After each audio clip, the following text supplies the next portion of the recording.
Bonjour chers téléspectateurs, je suis Prince Moubarak, votre humble et inspirant animateur. Alors aujourd'hui, nous serons dans cet échange avec Monsieur Idriss Chérif, président de l'Union pour le changement de Guinée, ancien proche du président général Lassana Conté, ancien ministre de la communication à la présidence et au ministère de la Défense de Guinée. Bonjour Monsieur le Président Idriss Chérif. Bonjour, Monsieur Moubarak. Quels sont vos mots d'introduction dans cet échange? Tout d'abord, je tiens à vous remercier d'abord pour ce contact direct entre vous et moi, mais aussi je suis à votre disposition pour toute question de votre convenance. Donc, je pense que vous êtes là parce que chez moi, et le plateau ici vous appartient, mais je vous reçois chez moi. Et en ce moment, je pense que je suis, comme je viens de le dire, je suis à votre disposition pour toute question de votre convenance. D'accord, merci Président. Chers téléspectateurs, comme vous venez de le constater, nous venons de recevoir les aquabats de notre éminent président, sinon notre futur président de la République de Guinée, si Dieu le veut. Alors, Monsieur le Président, débutant notre échange, pouvez-vous nous parler, sinon en quelques mots, pouvez-vous nous présenter votre parti politique, qu'est l'UCG? D'abord, l'Union pour le changement de Guinée est un parti politique d'obédience libérale, ce qui veut dire que nous sommes des sociaux-libéraux. Et quand on a un parti politique, c'est pour la conquête du pouvoir. Et nous avons un parti politique qui, ma foi, est un parti de rassemblement, comme vous l'avez entendu, de l'union. Et qui parle de l'union, on parle de rassemblement. Et nous sommes un parti qui est au-dessus de toutes les mêlées politiques actuelles.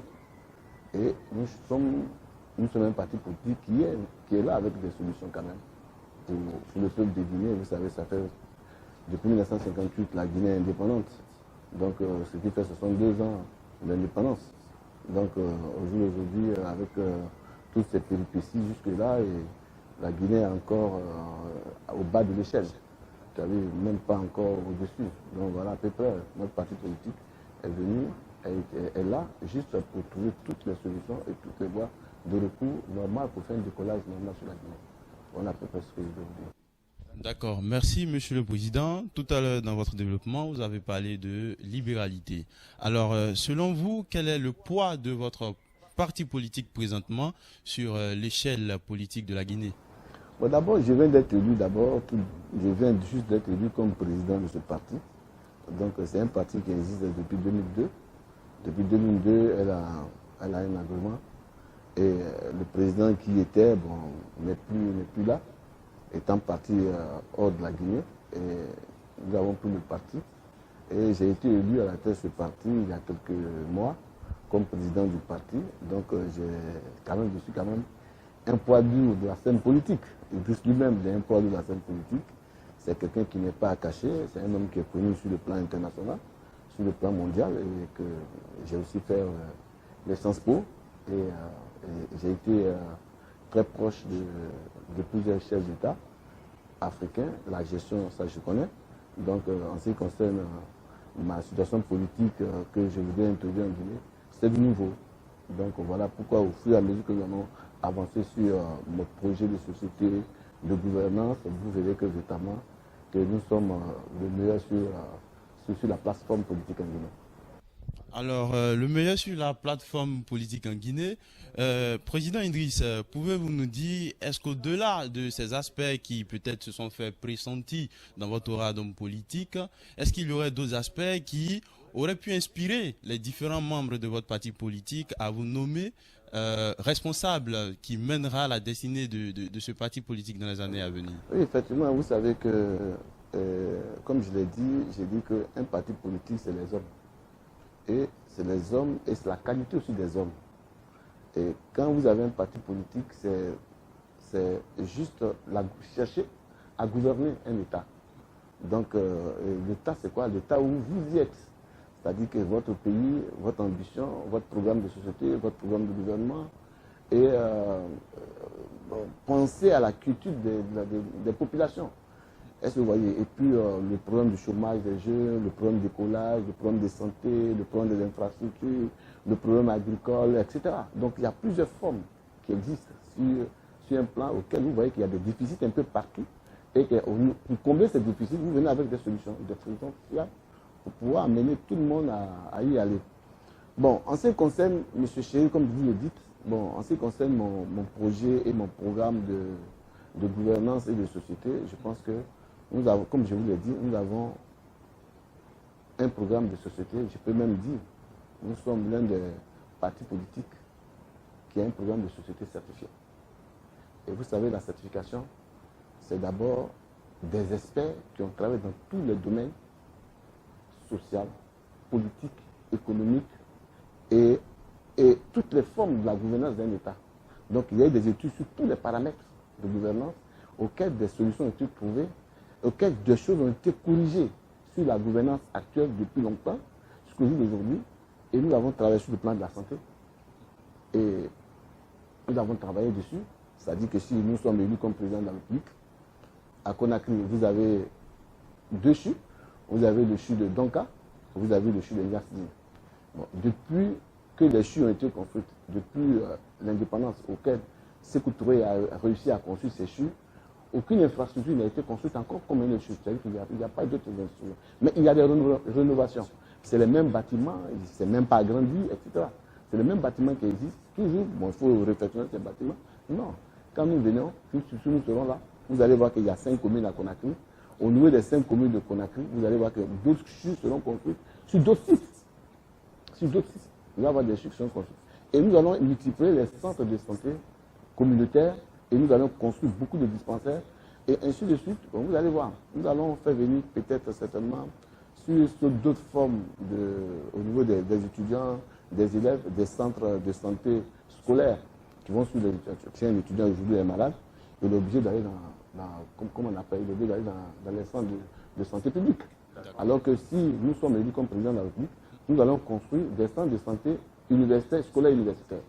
Bon, et vous allez voir qu'ils peuvent aller se soigner dans ces centres-là. C'est des rénovations que nous allons envoyer. Et si nous sommes élus comme président au niveau de la santé, vous allez voir qu'au niveau de la santé, vous allez voir que nous allons, et les Guinéens vont se soigner gratuitement dans les hôpitaux. Ils n'auront rien à payer, les kits seront donnés aux femmes enceintes, vous allez voir qu'ils ne pourront plus aller dans les centres de santé publics où les Guinéens doutent même de leur propre santé. Aujourd'hui, si un cadre guinéen est malade, qu'est-ce qu'il fait? Il cherche le bien pour aller au Maroc, ou à Dakar, ou à Abidjan, ou souvent, s'il n'a plus de moyens, il va en Europe, il va aux États-Unis, il va en France, il va en Allemagne, pour faire son bilan de santé, parce qu'il n'a pas confiance à sa propre médecine en Guinée. Alors que si nous sommes là, on va redonner la confiance aux Guinéens. On dit que nous sommes malades, on peut se soigner ici, on peut se soigner à Conakry. On n'a pas besoin d'aller ni à Paris, ni à Dakar, ni à Abidjan, ni au Maroc pour se faire soigner. Ce qui veut dire qu'il y a des rénovations qui sont venues et nous allons équiper ces hôpitaux de tous les matériels de dernière génération qui seront là. Et on va donner non seulement en les formant au niveau des facultés de médecine, mais nous allons les encourager parce qu'on va construire d'autres universités. D'autres universités où les gens auront cette formation d'équilibre pour l'élaboration de l'enforcement de la médecine ou de la santé publique. Donc, vous voyez, au jour d'aujourd'hui, quand les Guinéens, quand le bas peuple est malade, quand ils vont à l'hôpital, ils sont même découragés. Et la majeure partie des gens ne vont pas dans les hôpitaux. Parce qu'en allant dans les hôpitaux, ils trouvent qu'il n'y a plus rien, on ne suffit pas d'eux, il n'y a pas de lit, etc. Il n'y a pas d'infrastructure qui peut les recevoir réellement. Donc, ça fait que les gens sont découragés. Pour aller dans les hôpitaux, ils préfèrent aller se soigner dans la médecine de la rue, comme on appelle, les pharmacies de la rue, etc., qui est beaucoup développée en Guinée quand même, ces pharmacies-là, de marché et autres, où vous trouvez tous les médicaments, etc. Donc voilà. Et si nous sommes élus comme président de la République, vous allez voir que les gens qui quitteront ailleurs pour venir même s'inspirer de notre société, qu'on appelle du modèle que nous allons installer. Et ensuite, nous allons créer une assurance maladie universelle. Vous voyez que les gens peuvent aller se soigner, etc. Et voilà. Nous avons un vaste programme sur la santé. Ça, je vous donne sommairement quelques lignes pour ne pas se faire plagier sur ce que nous allons faire. Il y a une étude qui est approximative qui a été faite dessus. Donc voilà à peu près ce que je vous ai dit. Et voilà pourquoi je dis que nous avons un programme certifié. Certifié, c'est ce que je vous dis. Le programme est allé dans la main de certains des experts, des bureaux d'études d'experts. Ils ont étudié et on nous a donné des solutions auxquelles nous voulons, ce que nous voulons, et c'est sorti, et c'est ce que nous allons appliquer avec notre programme, qui est un programme quinquennal. Et si nous sommes sur le côté de l'éducation, l'école sera totalement obligatoire pour de 6 ans à 16 ans, l'enfant doit aller obligatoirement à l'école. Si le père ou le parent qui ne met pas l'enfant à l'école, il y a des sanctions judiciaires qui seront prises. C'est-à-dire qu'il y a certains encourir des peines d'emprisonnement. Si nous voyons que vraiment le parent, parce que vous n'avez rien à payer, et l'enfant va gratuitement à l'école, il y a des kits scolaires qui seront donnés aux enfants, à les accompagner jusqu'à 16 ans, l'enfant va à l'école. Donc nous allons développer ce côté-là, Et chaque année, nous allons construire. Vous allez voir que l'État ne construit pas. Il n'y a pas de construction de nouveaux établissements en Guinée. Depuis des années, je ne me rappelle même pas combien d'années, l'État ne construit plus des établissements. On ne fait que renouveler, ou bien même vous allez voir ces établissements, vous-même vous êtes découragé d'avoir le courage d'avoir votre enfant à l'école. Donc les gens sont obligés d'envoyer les enfants au Maroc, de les envoyer à Dakar, de les envoyer à Abidjan. Ceux qui ont le plus de moyens, les envoyer en Europe ou aux États-Unis et autres, pour que les enfants aillent étudier. Parce que les conditions de réception, d'épaulage ne sont pas réunies. Et si nous sommes élus comme président de la République, au sein de notre programme de gouvernement ou de société, vous allez voir que tous ces paramètres-là, nous avons pris en compte. Nous allons construire chaque année, bon, je ne vais pas donner le nombre, chaque année, plusieurs établissements, notre modèle d'enseignement primaire, de nouveaux établissements primaires. Nous allons renouveler ceux qui sont là, des équipés de tables-bancs, former des enseignants, créer des centres de formation des instituteurs, des écoles, des concours seront organisés où nous allons envoyer des instituteurs et autres. Bon, on ne va pas les prendre sur l'État. C'est-à-dire qu'il y a une école qui va former des instituteurs. Mais en Guinée, vous êtes instituteur, vous engagez votre dossier, on dit bon, vous avez l'enseignement, vous avez les enseignants, sans qualification pédagogique. Donc c'est difficile.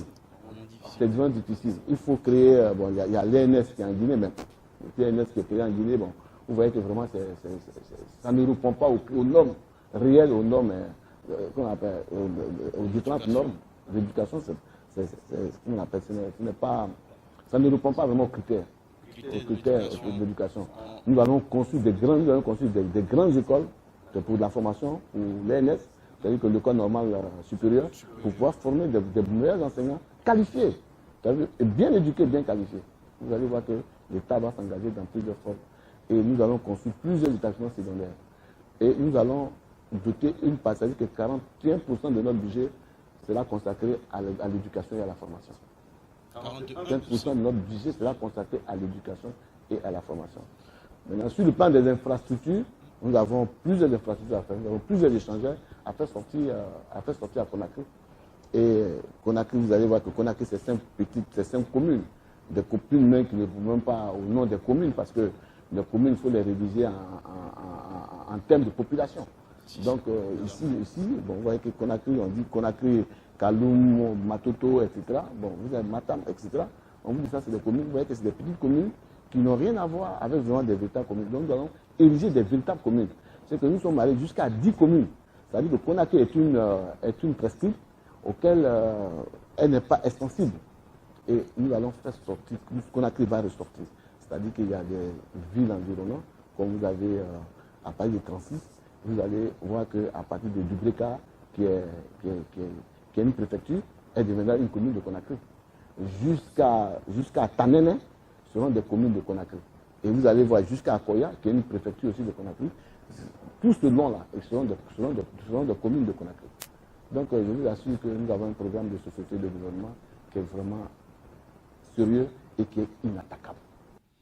Alors, un programme de gouvernement véritablement sérieux, inattaquable et...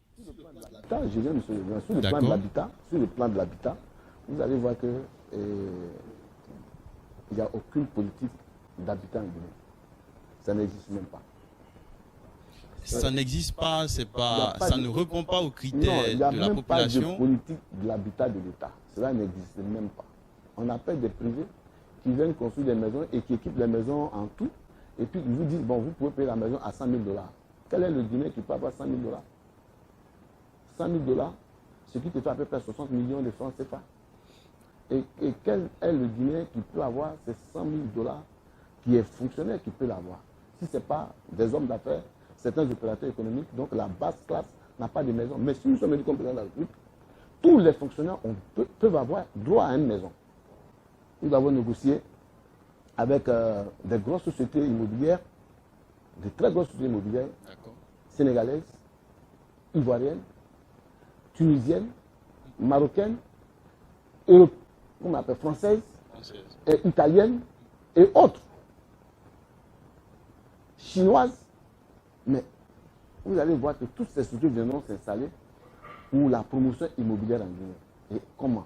Si vous êtes salarié, vous êtes de la diaspora, vous avez droit à une maison, vous pouvez souscrire à une maison où vous payez un apport initial de ceux qui vont donner, et le reste, c'est la banque qui s'en occupe. C'est que nous allons demander aux banques d'ouvrir des comptes perles, c'est-à-dire des comptes qui permettent des comptes de logement. Et nous allons faire venir une banque aussi, la banque de l'habitat. Nous avons des négociations avec nous avons vu les Tunisiens avec la banque de l'habitat. Et aussi, il y a eu à négocier aussi avec le Dakar et Abidjan, la banque de l'habitat, pour voir comment est-ce que nous pouvons installer une banque habitat si nous sommes au pouvoir en Guinée. On va permettre à tous les Guinéens, à quelque niveau que ce soit, d'avoir un terrain, d'avoir un logement. Aujourd'hui, vous allez voir que quand vous allez à Conakry, et vous allez voir que vous achetez un terrain, on va vous parler d'1 milliard, on va parler de 600 millions, 900 millions, les gens ils n'ont pas. Avoir les salaires d'abord sont des salaires de misère. Et comment est-ce qu'ils cherchent juste la nourriture du jour? Et comment vous voulez que cela pense à avoir un toit? C'est difficile. Et il faut les enfants pour aller en exode, pour aller à l'extérieur, pour travailler, pour cotiser, pour envoyer pour acheter un terrain, pour acheter pour le père ou pour la mère, etc. Voilà pourquoi quand vous allez à Conakry, vous voyez des maisons qui ne répondent à rien, et des niveaux, parce qu'on le fait en fonction de certains niveaux de vie. Mais si nous sommes élus comme président de la République, chaque Guinéen peut avoir un toit. Tous les fonctionnaires, on peut avoir une maison. Parce que nous allons permettre aux banques d'acheter les maisons, et eux, ils sont dans la maison. Et on les coupe un peu jusqu'à 10 ans, 15 ans, d'autres même 20 ans. Et même s'ils ne sont pas à la maison, à leurs enfants. Évidemment. Donc voilà pourquoi je dis que nous avons une bonne politique de l'habitat. Et chaque année, l'État va construire plus de 30 000 logements que nous allons construire. L'État même va se consacrer à construire 30 000 logements. 30 000 logements par an que nous allons mettre. Et c'est des études qui ont été déjà faites. Ce n'est pas des paroles en l'air, mais je pense que c'est des études que nous avons eu à faire. Et ces études, et nous savons où l'argent se trouve, et nous savons comment nous allons le faire. Voilà. Ceux qui sont au pouvoir, qui viennent au pouvoir pour se mettre dans les poches, je pense que, ou bien penser à leur famille, je pense que nous allons penser d'abord à notre population et à tous les Guinéens, et nous allons relever le niveau du salaire de tous les Guinéens. C'est-à-dire que nous allons faire des augmentations de salaire, vraiment, ce n'est pas possible. Vous voyez que le Guinéen, les fonctionnaires guinéens sont les fonctionnaires les plus mal payés, même, je peux même dire, de l'Afrique. Vous voyez, avec les ressources que nous avions, vous voyez que la Guinée est encore à terre sur le plan salarial. Donc, vous prenez un instituteur sénégalais, vous voyez le salaire qu'il gagne par rapport à notre instituteur, vraiment, il y a une très grande différence. Au point de vue qu'on appelle vestimentaire, il y a une grande différence. Au point de vue de la formation, il y a une très grande différence. Et si nous sommes élus comme président de la République, nous avons le pouvoir, vous allez voir que au niveau du point salarial, les salaires seront ramenés à des niveaux proportionnels au détriment des autres pays de la sous-région. C'est-à-dire que vous voyez qu'un enseignant du primaire en Côte d'Ivoire, il a près de 380 000 francs CFA par mois. Alors, Monsieur le Président, est-ce que cette équivalence de salaire-là n'est pas due aussi au poids de la monnaie guinéenne? Effectivement, c'est-à-dire que, comme je vous l'ai dit, la Guinée utilise le franc guinéen, qui est notre monnaie vraiment que j'apprécie personnellement. Et dont la portée aussi à l'échelle mondiale est peut-être très basse. Voilà, effectivement, c'est-à-dire que notre monnaie a toujours été désappréciée parce qu'il y a une inflation à tout moment galopante toujours en Guinée, parce qu'elle n'a pas été stabilisée. Vous voyez, le Ghana Cedi, au Ghana, mais c'est une monnaie qui est stabilisée. Vous voyez, le Naira, c'est une monnaie qui est nigérienne, mais qui est stabilisée. Évidemment. Et vous avez certains pays qui ont leur monnaie. Vous voyez, comment on appelle, la monnaie marocaine, qu'on appelle le dirham. Le dirham, c'est une monnaie qui est stabilisée. Ça dépend de la valeur auquel vous donnez, ou le sérieux auquel vous donnez à votre monnaie. Si votre monnaie n'est pas une monnaie que vous-même, vous ne donnez pas certaines solutions à votre monnaie, certaines valeurs à votre monnaie, mais vous allez désapprécier la monnaie. Parce que à tout moment, vous êtes obligé de faire des planches à billets pour mettre dans l'économie. Et là, ça fait qu'il y a une inflation. Aujourd'hui, vous allez voir que le dollar par rapport au franc guinéen n'est pas une monnaie stable. Chaque fois, ça monte, souvent ça descend, ça remonte, parce qu'il n'y a pas de valeur réelle, il n'y a pas de péréquation réelle sur ces monnaies-là. Il n'y a pas d'ajustement structurel sur ces monnaies-là. Donc, vous voyez que... Alors, est-ce qu'on ne pourrait pas dire que le rehaussement des salaires des différents fonctionnaires dont vous venez de parler ne résulterait pas de la nouvelle politique économique que votre parti politique envisage lorsque vous serez élu? Bon, je pense que nous avons une vision économique, c'est-à-dire que nous serons une politique macroéconomique et en fonction des échanges que nous allons avoir, des rentabilités que nous allons mettre en place, des structures étatiques que nous allons mettre en place, des structures économiques que nous allons mettre en place. En fonction de ça, nous allons déterminer le coût de notre monnaie et stabiliser notre monnaie. Et augmenter le salaire de nos concitoyens avec cette monnaie. Ça dépend de la politique que nous allons mener. Une politique, bon, aujourd'hui, notre économie est soutenue à 65 à 70% par les mines. Alors que nos mines ne nous rapportent rien en général. C'est-à-dire que l'agriculture n'est pas au rendez-vous en Guinée. Et tout le monde court pour venir à Conakry parce qu'on pense que notre économie est une économie qui est une économie pivotante. Donc les gens viennent, ils sont à Conakry parce qu'ils sont à Conakry. Ils ne sont pas à Conakry parce qu'il faut travailler. Et voilà, et l'État ne travaille pas. Et c'est difficile de vraiment faire un accroissement économique, de faire une véritable croissance économique. Donc notre croissance est une croissance vraiment qui est en revolving. Ça va, ça vient, ça va, ça vient. Donc, voilà, elle n'est pas stable. Aujourd'hui, on est d'accord. Demain, vous avez je prends un exemple, vous avez 10 millions de dollars qui est notre économie, et puis les 10 millions de dollars sont là, et on dit ça fait tel montant en francs guinéens, et on connaît vraiment l'équivalent de ces 10 millions. Et 5 jours après, on vous dit que ça a diminué, et quelques jours après, on vous dit non, ça a dépassé largement. Vous voyez, c'est une monnaie qui est pivotante. Effectivement, elle est pivotante. Alors, tout à l'heure dans votre développement, Monsieur le Président Idriss Chérif, président de l'Union pour le changement de Guinée, on a compris que vous envisagez d'offrir une place au gouvernement étranger pour investir, n'est-ce pas, en Guinée. Est-ce là une politique d'ouverture de la Guinée vis-à-vis des autres nations que vous prévoyez?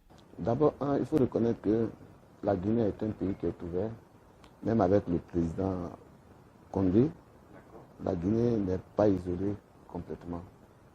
Elle abrite plusieurs nationalités, plusieurs sociétés étrangères qui viennent en Guinée, mais il y a des problèmes. C'est-à-dire que des gens veulent venir travailler en Guinée sur le plan énergétique et autres, mais sur le plan de certaines infrastructures, sur le plan économique, mais la bourse est très faible.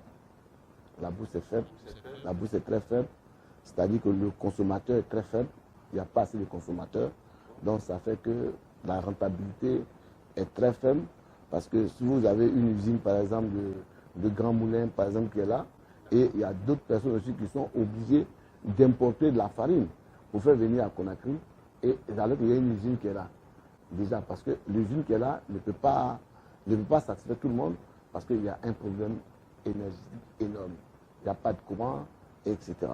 Mais si nous sommes élus comme président de la République, je vous assure que le projet a eu à faire un barrage de Caleta qui fait 240 mégawatts.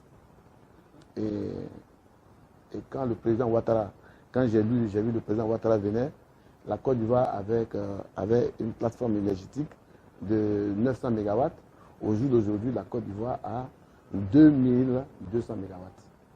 Et quand on fait la soustraction, vous allez voir les efforts énergétiques qu'il a eu à faire. Et j'ai vu dans la projection en 2020, fin 2020, la Côte d'Ivoire aura 4000 mégawatts. Elle exporte aujourd'hui le courant au Ghana et au Togo, au Bénin, au Niger et autres. Donc vous voyez que c'est satisfaisant. Et la Guinée, vous allez à l'intérieur de la Guinée, vous allez voir qu'il n'y a pas de courant.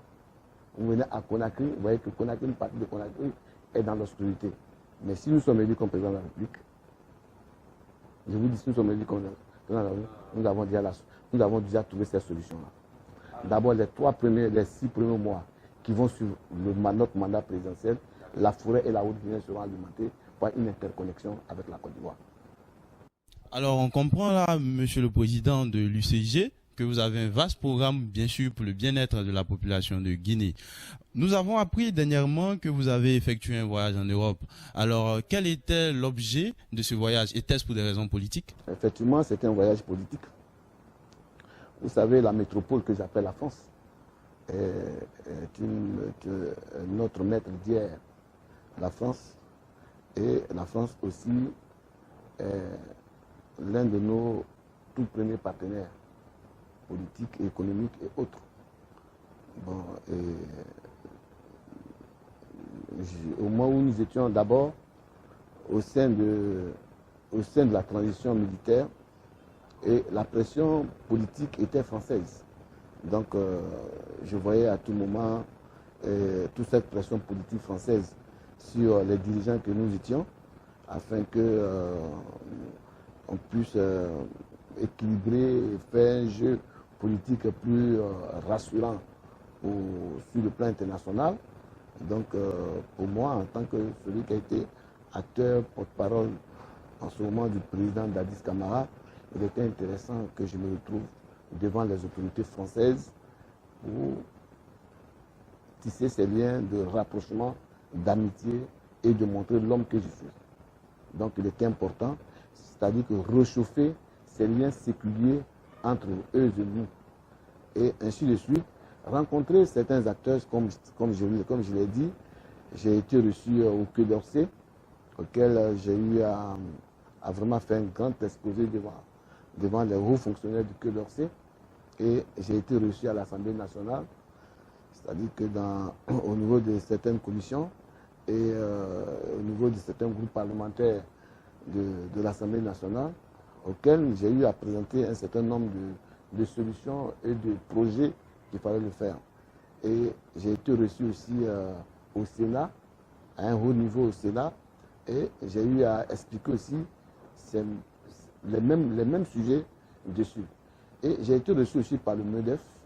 Le MEDEF, c'est le patronat et autres français, tout ce qui s'ensuit. Donc j'ai été reçu au MEDEF, avec lesquels j'ai eu à échanger vraiment véritablement sur certains points.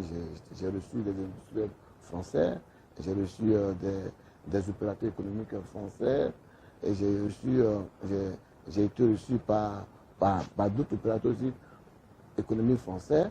Donc vraiment c'était très riche, et ainsi de suite. Je ne me suis pas arrêté là, et j'ai continué à Bruxelles, c'est-à-dire qu'en Belgique, et j'ai été reçu à l'Union européenne, et j'ai eu à échanger avec des hauts fonctionnaires chargés de l'Afrique au niveau de l'Union européenne. Nous avons échangé sur plusieurs formes politiques, et vraiment c'était intéressant et économique.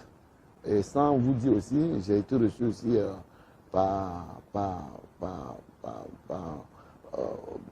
l'un des tout proches collaborateurs du ministre de l'économie et des finances français, avec lequel j'ai eu à discuter un peu sur certaines formes économiques au niveau des investissements français en Afrique, particulièrement en Guinée. Et je suis à Bruxelles, vraiment c'était intéressant, je suis à Bruxelles. Et j'ai eu à rencontrer aussi beaucoup d'opérateurs économiques belges en Belgique, à Bruxelles.